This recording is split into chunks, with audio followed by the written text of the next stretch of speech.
Hi friends. మనం పొద్దున్నే నిద్ర లేసేసిన తర్వాత ఇన్ని పనులన్నీ చేస్తాం కదండీ. వాకిలి చిమ్మటము, శుభ్రం చేయటము, కళ్ళాపు చల్లటం, ముగ్గులు పెట్టడం అవన్నీ కూడా చేస్తాము. మనము అవన్నీ కూడా నైటే చేసి పెట్టేసుకొని మనం పొద్దున్నే నిద్ర లేచిన వెంటనే 5:30కైనా కానీ 4 గంటలకైనా కానీ టైం పెట్టుకొని లేసేసేయండి ఎవరైనా కానీ.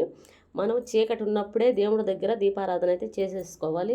సూర్యుడు వచ్చిన తర్వాత బాగా వెలుగు వచ్చేసిన తర్వాత అప్పుడైతే దీపారాధన అయితే చేయకూడదు. 5:30 లోపే అయినా 4 గంటలకైనా మనం లేచిన తర్వాత 5 గంటలకన్నా దీపారాధన చేసుకుంటే చాలా మంచి జరుగుతుందండి. మనమైతే స్నానం చేసుకొని గ్యాస్ పొయ్యి దగ్గరికి పోయేసి తర్వాత అయితే వంట కానీ టిఫిన్లు కానీ అయినా చేయాలి.